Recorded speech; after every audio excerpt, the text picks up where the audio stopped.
Hi friends, ನಮಸ್ತೆ ಎಲ್ರಿಗೂ. ಇವತ್ತು ನಾನು ತುಂಬಾ ಸಿಂಪಲ್ಲಾಗಿ ಮಶ್ರೂಮ್ ಬಿರಿಯಾನಿ ಯಾವ ರೀತಿ ಮಾಡೋದಂತ ತೋರಿಸ್ಕೊಡ್ತಾ ಇದ್ದೀನಿ. ಈ ಬಿರಿಯಾನಿಗೆ ಯಾವುದೇ ರೀತಿ ಮಸಾಲೆ ರುಬ್ಬೋದು ಏನು ಬೇಡ, ಹಾಗೆ ತುಂಬ ಸಿಂಪಲ್ಲಾಗಿ ಮಾಡ್ಕೋಬಹುದು. ತುಂಬ ಚೆನ್ನಾಗಿರುತ್ತೆ. ಇವಾಗ ಬನ್ನಿ ಇದನ್ನು ಹೇಗೆ ಮಾಡೋದು ನೋಡೋಣ. ಮೊದಲು ಇದನ್ನು ಮಾಡ್ಕೊಳ್ಳೋದಕ್ಕೆ ಒಂದು ಪಾತ್ರೆಗೆ ಒಂದು 5ರಿಂದ 6 ಟೇಬಲ್ ಸ್ಪೂನ್ ಆಗೋಷ್ಟು ಎಣ್ಣೆ ಹಾಕ್ಕೊಳ್ತಾ ಇದ್ದೀನಿ. ಎಣ್ಣೆ ಸ್ವಲ್ಪ ಬಿಸಿ ಆದಮೇಲೆ ಪಲಾವ್ ಸ್ಪೈಸಸ್ ಹಾಕ್ಕೊಳ್ತಾ ಇದ್ದೀನಿ. ಈ ಪಲಾವ್ ಸ್ಪೈಸಸ್ ಹಾಕ್ಕೊಂಡ್ಮೇಲೆ ಒಂದು 2 ಸೆಕೆಂಡ್ ಇದನ್ನು ಚೆನ್ನಾಗಿ ಫ್ರೈ ಮಾಡ್ಕೋಬೇಕು. ಇದೆಲ್ಲ ಚೆನ್ನಾಗಿ ಫ್ರೈ ಆದಮೇಲೆ ಮೀಡಿಯಮ್ ಸೈಜ್ದು 2 ಈರುಳ್ಳಿ ಸಣ್ಣದಾಗಿ ಕಟ್ ಮಾಡಿಕೊಂಡು ಹಾಕ್ಕೊಳ್ತಾ ಇದ್ದೀನಿ. ಈ ಈರುಳ್ಳಿ ಎಲ್ಲ ಫುಲ್ ಕಲರ್ ಚೇಂಜ್ ಆಗಬೇಕು. ಸ್ವಲ್ಪ ಗೋಲ್ಡನ್ ಕಲರ್ ಬರೋವರೆಗೂ ಚೆನ್ನಾಗಿ ಫ್ರೈ ಮಾಡ್ಕೋಬೇಕು. ಈ ರೀತಿ ಕಲರ್ ಎಲ್ಲ ಚೇಂಜ್ ಆದರೆ ಯಾವುದೇ ಒಂದು ಬಿರಿಯಾನಿ ಆದರೂ ತುಂಬ ಚೆನ್ನಾಗಿರುತ್ತೆ.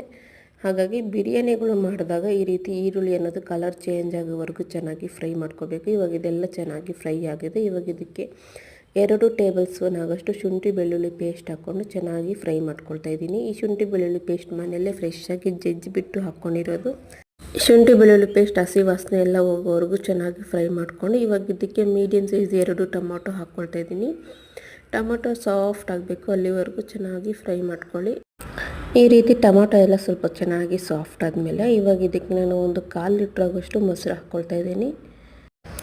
1.5 ಸ್ಪೂನ್ ಆಗೋಷ್ಟು ಖಾರದ ಪುಡಿ, 2 ಸ್ಪೂನ್ ಆಗೋಷ್ಟು ಧನಿಯಾ ಪುಡಿ, ಅರ್ಧ ಸ್ಪೂನ್ ಅರಿಶಿಣದ ಪುಡಿ, 1 ಸ್ಪೂನ್ ಆಗೋಷ್ಟು ಗರಂ ಮಸಾಲ, ಹಾಗೆ 1 ಸ್ಪೂನ್ ಆಗೋಷ್ಟು ಬಿರಿಯಾನಿ ಮಸಾಲ ಹಾಕ್ಕೊಂಡು ಇದನ್ನೆಲ್ಲ ಚೆನ್ನಾಗಿ ಫ್ರೈ ಮಾಡ್ಕೋಬೇಕು. ಆ ಮಸಾಲೆ ಮತ್ತು ಮೊಸರೆಲ್ಲ ಚೆನ್ನಾಗಿ ಮಿಕ್ಸ್ ಆಗಬೇಕು. ಅಲ್ಲಿವರೆಗೂ ಇದನ್ನು ಚೆನ್ನಾಗಿ ಮಿಕ್ಸ್ ಮಾಡಿಕೊಂಡು ಒಂದು 2 ನಿಮಿಷದವರೆಗೂ ಚೆನ್ನಾಗಿ ಫ್ರೈ ಮಾಡ್ಕೊಳ್ಳಿ. ಇದೆಲ್ಲ ಚೆನ್ನಾಗಿ ಫ್ರೈ ಆಗಿ ಸೈಡಲ್ಲೆಲ್ಲ ಎಣ್ಣೆ ಬಿಟ್ಕೊಂಡು ಬರುತ್ತೆ, ನೋಡ್ತಾ ಇರ್ಬೋದು. ಈ ರೀತಿ ಎಣ್ಣೆ ಬಿಟ್ಕೊಂಡು ಬರೋವರೆಗೂ ಚೆನ್ನಾಗಿ ಫ್ರೈ ಮಾಡಿಕೊಂಡು ಇವಾಗ ಇದಕ್ಕೆ 1 ಹಿಡಿ ಆಗೋಷ್ಟು ಪುದೀನ ಸೊಪ್ಪು, 1 ಹಿಡಿ ಆಗೋಷ್ಟು ಕೊತ್ತಂಬರಿ ಸೊಪ್ಪು ಹಾಕ್ಕೊಳ್ತಾ ಇದ್ದೀನಿ.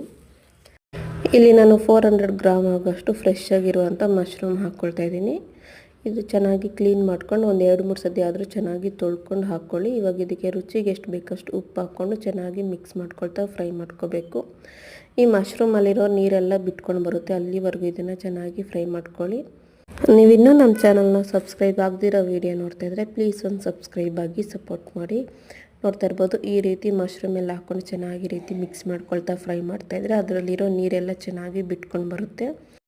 ಅದೇ ನೀರಲ್ಲಿ ಮಶ್ರೂಮ್ ಕೂಡ ಚೆನ್ನಾಗಿ ಬೆಂದೋಗಿರುತ್ತೆ. ನೋಡ್ತಾ ಇರ್ಬೋದು ಈ ರೀತಿ ಎಷ್ಟು ನೀರು ಬಿಟ್ಕೊಂಡಿದೆ ಅಂದ್ಬಿಟ್ಟು ಇದನ್ನೆಲ್ಲ ಚೆನ್ನಾಗಿ ಮಿಕ್ಸ್ ಮಾಡ್ಕೊಳ್ತಾ ಇದ್ದೀನಿ. ಇವಾಗ ಇದಕ್ಕೆ ನಾನು 2 ಗ್ಲಾಸ್ ಆಗೋಷ್ಟು ರೈಸ್ಗೆ 4 ಗ್ಲಾಸ್ ಆಗೋಷ್ಟು ನೀರು ಹಾಕ್ಕೊಳ್ತಾ ಇದ್ದೀನಿ. ನಾನು ಅಕ್ಕಿಯನ್ನು ನೆನೆಸ್ತಿಲ್ಲ, ಹಾಗೆ ಡೈರೆಕ್ಟಾಗಿ ಹಾಕೋದ್ರಿಂದ 2 ಗ್ಲಾಸ್ ರೈಸ್ಗೆ 4 ಗ್ಲಾಸ್ ಆಗೋಷ್ಟು ನೀರು ಹಾಕ್ಕೊಂಡು ಚೆನ್ನಾಗಿ ಮಿಕ್ಸ್ ಮಾಡ್ಕೊಳ್ತಾ ಇದ್ದೀನಿ. ಬಿಸಿ ನೀರು ಹಾಕೋದ್ರಿಂದ ಕೂಡ ತುಂಬ ಬೇಗ ಆಗೋಗುತ್ತೆ. ಇವಾಗ ಒಂದು ಲಿಡ್ ಮುಚ್ಚಿ ಇದನ್ನು ಒಂದು 2-3 ಕುದಿ ಚೆನ್ನಾಗಿ ಕುದಿಸ್ಕೋಬೇಕು. ನೋಡ್ತಾ ಇರ್ಬೋದು ಈ ರೀತಿ ಚೆನ್ನಾಗಿ ಕುದಿಬೇಕು. ಈ ರೀತಿ ಚೆನ್ನಾಗಿ ಕುದಿಯೋವಂಥ ಟೈಮಲ್ಲಿ ಅಕ್ಕಿ ಹಾಕ್ಕೊಂಡ್ರೆ ತುಂಬ ಚೆನ್ನಾಗಿ ರೈಸ್ ಆಗುತ್ತೆ. ನೋಡ್ತಾ ಇರ್ಬೋದು ಇವಾಗ ನಾನು 2 ಗ್ಲಾಸ್ ಆಗೋಷ್ಟು ರೈಸನ್ನ ಚೆನ್ನಾಗಿ ತೊಳ್ಕೊಂಡು ಹಾಕ್ಕೊಳ್ತಾ ಇದ್ದೀನಿ. ನಾನು ನೆನೆಸ್ತಾ ಇಲ್ಲ, ಹಾಗೆ ಡೈರೆಕ್ಟಾಗಿ ಹಾಕ್ಕೊಳ್ತಾ ಇದ್ದೀನಿ. ಈ ರೀತಿ ರೈಸ್ ಎಲ್ಲ ಹಾಕ್ಕೊಂಡ್ಮೇಲೆ ನಿಧಾನಕ್ಕೆ ಒಂದು 2 ಸತಿ ಚೆನ್ನಾಗಿ ಮಿಕ್ಸ್ ಮಾಡಿಕೊಂಡು ಒಂದು ಲಿಡ್ ಮುಚ್ಚಿ ಒಂದು 70% ಅಷ್ಟು ಬೇಯೋವರೆಗೂ ಬೇಯಿಸ್ಕೊಳ್ತೀನಿ. ಈ ರೈಸ್ ಎಲ್ಲ ಹಾಕ್ಕೊಂಡ್ಮೇಲೆ ಜಾಸ್ತಿ ಮಿಕ್ಸ್ ಮಾಡಬಾರ್ದು, ನಿಧಾನಕ್ಕೆ ಸೈಡಿಂದ ಮಿಕ್ಸ್ ಮಾಡ್ಕೋಬೇಕು. ನೋಡ್ತಾ ಇರ್ಬೋದು ಒಂದು 70% ಅಷ್ಟು ಚೆನ್ನಾಗಿ ಬೆಂದಿದೆ. ಇವಾಗ ಮಿಕ್ಸ್ ಮಾಡ್ಕೊಂಡು ನೋಡ್ತಾ ಇದ್ದೀನಿ. ಈ ರೀತಿ ಸೈಡಿಂದ ಮಿಕ್ಸ್ ಮಾಡ್ಕೊಳ್ಳಿ. ನೋಡ್ತಾ ಇರ್ಬೋದು ಒಂದು 70% ಅಷ್ಟು ಚೆನ್ನಾಗಿ ಬೆಂದೋಗಿದೆ. ನೋಡ್ತಾ ಇರ್ಬೋದು ರೈಸಲ್ಲಿರೋ ನೀರೆಲ್ಲ ಚೆನ್ನಾಗಿ ಕಮ್ಮಿ ಆಗಿದೆ. ರೈಸ್ ಕೂಡ ಒಂದು 70% ಅಷ್ಟು ಚೆನ್ನಾಗಿ ಬೆಂದೋಗಿದೆ. ಇವಾಗ ಇದನ್ನು ಲೋ ಫ್ಲೇಮ್ ಮಾಡಿಕೊಂಡು ಒಂದು ಲಿಡ್ ಮುಚ್ಚಿ ಒಂದು 10 ನಿಮಿಷದವರೆಗೂ ದಮ್ಗೆ ಇಟ್ಕೊಂಡ್ರೆ ರೈಸು ಪೂರ್ತಿಯಾಗಿ ಬೆಂದೋಗುತ್ತೆ. ನೋಡ್ತಾ ಇರ್ಬೋದು ಒಂದು 10 ನಿಮಿಷದವರೆಗೂ ಚೆನ್ನಾಗಿ ದಮ್ ಕಟ್ಕೊಂಡು ಸ್ಟವ್ ಆಫ್ ಮಾಡ್ಕೊಂಡಿದ್ದೀನಿ. ಇವಾಗ ಇದನ್ನೆಲ್ಲ ಚೆನ್ನಾಗಿ ಮಿಕ್ಸ್ ಮಾಡ್ಕೊಳ್ತಾ ಇದ್ದೀನಿ. ಇಷ್ಟೇ, ತುಂಬ ಸಿಂಪಲ್ಲಾಗಿ ಯಾವುದೇ ರೀತಿ ಮಸಾಲೆ ಏನು ರುಬ್ಬೋದೇ ಬೇಡ, ತುಂಬ ಸಿಂಪಲ್ಲಾಗಿ ಮಶ್ರೂಮ್ ಬಿರಿಯಾನಿ ರೆಡಿಯಾಗಿದೆ. ತುಂಬ ಚೆನ್ನಾಗಿರುತ್ತೆ. ನೀವು ಒಂದ್ಸತಿ ಟ್ರೈ ಮಾಡಿ, ಎಲ್ಲರಿಗೂ ಇಷ್ಟ ಆಗುತ್ತೆ. ಈ ವಿಡಿಯೋ ಏನಾದರೂ ನಿಮ್ಗೆ ಇಷ್ಟ ಆಗಿದ್ರೆ ಪ್ಲೀಸ್ ಒಂದು ಲೈಕ್ ಮಾಡಿ, ನಿಮ್ಮ ಫ್ರೆಂಡ್ಸ್ ಆ್ಯಂಡ್ ಫ್ಯಾಮಿಲಿ ಜೊತೆ ಈ ವಿಡಿಯೋ ಶೇರ್ ಮಾಡಿ. ನೀವಿನ್ನೂ ನಮ್ಮ ಚಾನಲ್ಗೆ ಸಬ್ಸ್ಕ್ರೈಬ್ ಆಗಿಲ್ಲ ಅಂದರೆ ಪ್ಲೀಸ್ ಒಂದು ಸಬ್ಸ್ಕ್ರೈಬ್ ಆಗಿ ಸಪೋರ್ಟ್ ಮಾಡಿ.